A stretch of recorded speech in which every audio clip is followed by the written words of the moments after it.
Doctor ইউনূসের পদত্যাগ নিয়ে প্রতিবেদন প্রকাশ করেছে নিউ ইয়র্ক টাইমস। দেখতে পাচ্ছি সেনাবাহিনী এবং সেনা প্রধানের প্রতি বিদ্বেষ কারো কারো, কি কারণে আজ পর্যন্ত আমি এটা খুঁজে পাইনি। গণতন্ত্রের জন্য সেনা শাসন কোনোভাবেই কাম্য না, বা এটা সুখকর হয় না। দেশের সমৃদ্ধিও খুব বেশি দূর এগিয়ে নেওয়া যায় না। সুশ্রোতা, শেষ পর্যন্ত এবার ধরা গেল সেনা প্রধান এবং অবশেষে ক্ষমা চাইতে হলো। আপনারা জানেন যে ডক্টর ইউনূস সাহেবের পদত্যাগের একটি গুঞ্জন উঠেছিল, কিন্তু সেই পদত্যাগের পিছনে কার হাত রয়েছিল তা নিয়ে এবার মুখ খুললেন ডোনাল্ড ট্রাম্প। তো সুশ্রোতা, আজকে ভিডিওটি খুবই ইম্পর্টেন্ট ভিডিও, অনেক তথ্য রয়েছে, যার কারণে সম্পূর্ণ ভিডিওটা না টেনে দেখতে চেষ্টা করবেন। তো কথা না বলে চলুন আমরা ভিডিও মূল আলোচনা চলে যাই। ভিডিও মূল আলোচনা চলে যাওয়ার আগে আপনার কাছে আমার ছোট করে একটু, আপনার প্রত্যেক মুহূর্তের আপডেট পেতে অবশ্যই চ্যানেলটি সাবস্ক্রাইব করে দেবেন এবং পাশে থাকা বেল আইকনটি ক্লিক করে দেবেন, তাহলে প্রত্যেক মুহূর্তের আপডেটগুলো সবার আগে পৌঁছাবে আপনার কাছে। তো দর্শক, কথা না বলে চলুন আসলে ঘটনাটি তাহলে বিস্তারিত দেখে আসি। গণতন্ত্রের জন্য সেনা শাসন কোনোভাবেই কাম্য না, বা এটা সুখকর হয় না। দেশের সমৃদ্ধিও খুব বেশি দূর এগিয়ে নেওয়া যায় না। বিদেশিরা বিনিয়োগ করে না, নানান ধরনের সমস্যা হয়। আসলে একটা দেশ এবং জাতির কল্যাণ গণতন্ত্রের মাঝেই, কিন্তু বাংলাদেশের নাগরিকরা আমাদের রাজনৈতিক সরকারগুলোর কর্মকাণ্ডের কারণে মাঝে মাঝে তারা ভাবে যে ভাই আর্মির শাসনই মনে হয় ভালো। দিন শেষে আবার 1/11-এর সেই যেই স্মৃতি, সেগুলো দেখলে আবার মনে হয় যে না, আর্মির শাসন থেকে গণতন্ত্রই ভালো বা রাজনৈতিক সরকারই ভালো। যাই হোক, বাংলাদেশের স্বাধীনতা পরবর্তী ইতিহাসে বেশ কয়েকবার সেনাবাহিনীর কু হয়েছে, ক্ষমতাও টেকনিক্যালি সেনাবাহিনীর হাতে গিয়েছে। সর্বশেষ আওয়ামী লীগ সরকার ক্ষমতায় আসার পর বেশ কিছু অর্ডিন্যান্স জারি করে সেনাবাহিনীর ক্ষমতা নেওয়ার যে পলিসি, সেটা বন্ধ করে দিয়েছে। পাশাপাশি যদি কখনো এমন কোনো ঘটনা ঘটে, এর জন্য রাখা হয়েছে বড় ধরনের শাস্তির বিধান। আওয়ামী লীগ সরকার পতনের পর গেল 9 মাসে সেনাবাহিনী, সেনাপ্রধান নিয়ে নানান আলোচনা, সমালোচনা, গুজব এবং কি ষড়যন্ত্র আমরা দেখছি বাংলাদেশে হচ্ছে। এর মাঝখানে নতুন করে আলোচনা যেটা সামনে আসছে যে সেনাবাহিনী ক্ষমতা কি আসলে নিবে। যখন ডক্টর মোহাম্মদ ইউনূসের পদত্যাগের খবর চারদিকে চাউর হয়ে গেল, এটা গুজব, এটার কিছুই না, এটা এনসিবির পরিকল্পিত ছড়ানো একটা প্রোপাগান্ডা ছাড়া আমার কাছে অন্য কিছু মনে হয়নি। তো সেখান থেকে হঠাৎ করে আলোচনায় আবার সেনাবাহিনীকে টানা হলো। তবে সেনাবাহিনীর জন্য সরকারের পক্ষ থেকে একটা ব্রিফিং পাঠানো হয়েছে, বা জনগণকে আশ্বস্ত করা হয়েছে যে 1/11 টাইপের কোন বন্দোবস্ত অথবা সরকার আসলে কি আর করার সুযোগ আছে? না, সুযোগ নেই। সেনাবাহিনীর রাজনীতিতে নাক গলাতে পারবে না বলে মন্তব্য করেছেন আমাদের সরকারের প্রধান উপদেষ্টার বিশেষ সহকারী ফয়েজ আহমেদ তৈয়ব। তিনি বলছেন, আজকের দুনিয়ায় কোন সভ্য দেশের সেনাবাহিনী রাজনীতি করে না।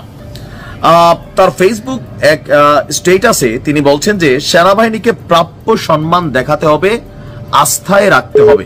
তবে এই প্রশ্নে হুট করে কিছু করা যাবে না, হঠকারী কিছু করা যাবে না। তেমনি ইনক্লুসিভনেসের নামে আওয়ামী লীগের পুনর্বাসনও চাওয়া যাবে না। সেনাপ্রধান ডিসেম্বরের মধ্যে নির্বাচন চেয়ে যে বক্তব্য দিয়েছেন, তা তার এখতিয়ার লঙ্ঘন, জুরিসডিকশনাল কারেক্টনেস তিনি রক্ষা করতে পারেননি। তিনি বলছেন যে প্রধান উপদেষ্টা ডক্টর মোহাম্মদ ইউনূস পদত্যাগ করছেন না, তার ক্ষমতার দরকার নেই, কিন্তু একটি শান্তিপূর্ণ গণতান্ত্রিক ট্রানজিশনের জন্য তাকে প্রয়োজন। তারপর তিনি লিখছেন, তার স্ট্যাটাসটার প্রথম দিকে ছিল প্রধান উপদেষ্টা পদত্যাগ করবেন না। তবে মজার বিষয়, আমাদের এই উপদেষ্টা কয়েক ঘন্টা পরে এই পোস্টটা সরাই দিয়া তিনি লিখছেন যে এটা তার ব্যক্তিগত মতামত ছিল। মানে আমাদের সরকারে যারাই বসে, সকালে এক কথা, বিকালে আরেক কথা, যার কারণে মানুষের মধ্যে কিন্তু এই যে অস্থিতিশীল একটা মেন্টালিটি বা এই সরকারের প্রতি আস্থাহীনতা তৈরি হয়। যে উপদেষ্টা মাহফুজ 3 ঘন্টা আগে এক মেসেজ, 3 মিনিট আগে এক স্ট্যাটাস দিলে 3 মিনিট পরে পরিবর্তন হয়ে যায়। 15 দিন আগের স্ট্যাটাস 15 দিন পরে এসে টোটালি ডিফারেন্ট হয়ে যায়। এই যে ধরেন ভাইব্রেশনটা, এটি জাতির কাছে এই সরকারের অনেক জিনিসগুলোকে আস্থার জায়গা থেকে সরিয়ে ফেলেছে। তবে আমরা বাংলাদেশের নাগরিক হিসাবে আমরা চাই বাংলাদেশ গণতন্ত্রের পথে হাঁটবে, এই দেশের ক্ষমতা রাজনীতিবিদদের থাকবে। তবে রাজনীতিবিদ হিসাবে আমরা অতীত বলেন, বর্তমান বলেন এবং আধুনিক জমানার যে রাজনীতিবিদদেরকে দেখছি, এক একজনের থেকে বড় বড় বেয়াদব। তো রাজনীতিবিদদের প্রতি যদি এরকম বেয়াদবি, অসম্মানে, আবার মুরব্বীরা যখন কথা বলেন, বাচ্চা টাচ্চা গণার টাইম নেই, কারণ রাজনীতির মাঠে সবার টার্গেট ক্ষমতা। তো এইরকম প্রেক্ষাপট দেখে বিশ্বাস করেন, আমি মনে করি বাংলাদেশের অনেক মানুষ মনে মনে আসলে চায় যে ভাই এই জ্বালা যন্ত্রণা থেকে মুক্তির জন্য সেনাবাহিনী আসুক, তবে সেনাবাহিনীকে আবার বাংলাদেশের মানুষ পার্মানেন্টও কিন্তু চায় না, এটাও প্রমাণিত। এখন এই যে দোলাদুল্যমান একটা অবস্থান, সাধারণ জনগণ বলতে রাজনীতিটা পছন্দ করে, খালেদা জিয়ারে পছন্দ করে, শেখ হাসিনারে পছন্দ করে, জামাতরে পছন্দ করে, কিন্তু রাজনৈতিক কার্যক্রমে রাজপথে নামে না, মিটিং মিছিলে যায় না, ব্যবসা বাণিজ্য কইরা দুইটা ডাল ভাত সুন্দরভাবে খাইতে চায়, সাম্প্রদায়িক সম্প্রীতিটা রাখতে চায়, দেশের উন্নতি চায়। এই যে শ্রেণীর একটা জনগণ, যারা বড় মেইন জনগণ, আমরা বিভিন্ন রাজনৈতিক দলের, কিন্তু আমরা চাই দেশটা সুন্দরভাবে চলুক, আমরা চাই দেশে বিনিয়োগ আসুক, স্থিতিশীলতা থাকুক, অপরাধ করলে আইন আছে, আইন আবার টাকাওয়ালাদের কাছে বিক্রি হবে না, আইন আবার হেলোর কাছে বিক্রি হবে না, চেয়ারের কাছে বিক্রি হবে না, আইন সুন্দরভাবে উন্নত রাষ্ট্রগুলোর মতন পরিচালিত হবে, আদালত মানুষের ভরসার জায়গা থাকবে, ন্যায় বিচারের জায়গা থাকবে। এই জিনিসগুলো সাধারণ মানুষের প্রত্যাশা, আর এই প্রত্যাশাটা নিয়েই রাজনৈতিক দলগুলা বরাবরই খেলেন, কিন্তু কেউই এই প্রত্যাশার জায়গা পূরণ করতে পারে নাই আনটিল এই এনসিপি। এরাও যে ভবিষ্যতে গিয়ে কি করবে এটা মানুষ বুঝা গেছে, মানুষের কাছে এগুলো বোঝার বাকি নাই, যার কারণে বিভিন্ন সময় দেশের মানুষ মুড সুইং এ পড়ে যে আসলে আমরা কি চাই। তখন মাঝে মাঝে মনে হয় যে সেনাবাহিনী আসলে একটু ভালো হয়, আবার মনে হয় যে না না ভাই সেনাবাহিনীর দরকার নাই, রাজনৈতিক সরকারই থাকুক। আসলে মানুষ যে কি চায় নিজেও বোঝে না, আর এই যে আমরা বুঝি না, এটার কারণ হচ্ছে রাজনীতি।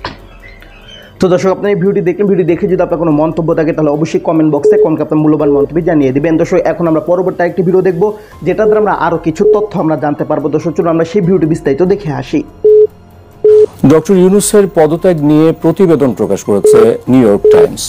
শিরোনাম করেছে নির্বাচন নিয়ে চাপের মুখে অধ্যাপক ইউনূসের পদত্যাগের হুমকি। প্রতিবেদনে বলা হয়, শিক্ষার্থীদের নেতৃত্বে একটি আদর্শবাদী আন্দোলন যখন গত আগস্টে ক্রমশ কর্তৃত্ববাদী হয়ে ওঠা শেখ হাসিনা সরকারের পতন ঘটায়, সে সময় বাংলাদেশের লাখ লাখ মানুষ গণতন্ত্রের আসন্ন পুনরুজ্জীবন উদযাপন করেছিলেন।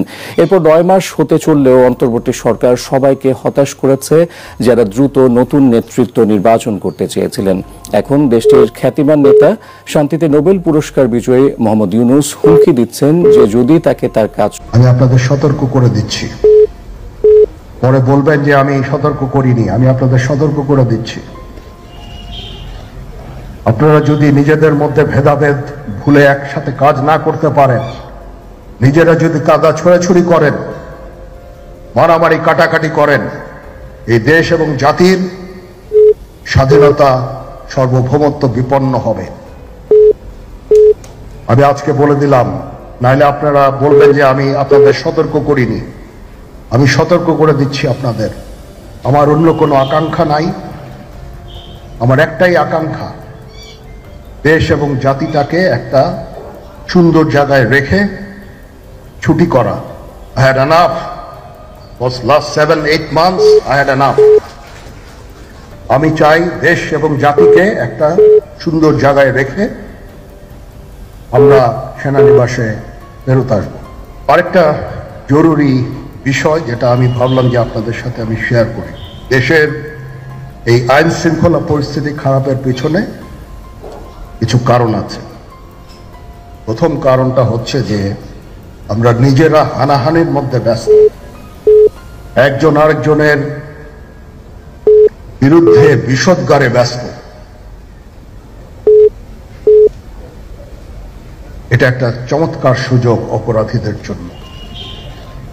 যেহেতু আমরা একটা অরাজক পরিস্থিতির মধ্যে বিরাজ করছি, তারা খুব ভালোভাবেই জানে যে এই সময়ে যদি এই সমস্ত অপরাধ করা যায় তাহলে এখান থেকে পরিত্রাণ পাওয়া সম্ভব। তো দর্শক, আপনার সম্পূর্ণ ভিডিও দেখলেন, সম্পূর্ণ ভিডিও দেখে যদি আপনার কোনো মন্তব্য থাকে তাহলে অবশ্যই কমেন্ট বক্সে কমকে আপনার মূল্যবান মন্তব্য জানিয়ে দিবেন। দর্শক, কথা বলতে বলতে আমরা ভিডিও শেষ পেয়ে চলে এসেছি। ভিডিও শেষ করার আপনার কাছে আবার অনুরোধ করছি, আপনার প্রত্যেক মুহূর্তের আপডেট পেতে চাইলে অবশ্যই চ্যানেলটি সাবস্ক্রাইব করে দেবেন এবং পাশে থাকা বেল আইকনটি ক্লিক করে দেবেন, তাহলে প্রত্যেক মুহূর্তের আপডেটগুলো সবাই পৌঁছবে আপনার কাছে। তো সব নিঃশেষ শেষে ভালো থাকবেন, সুস্থ থাকবেন, আল্লাহ হাফেজ।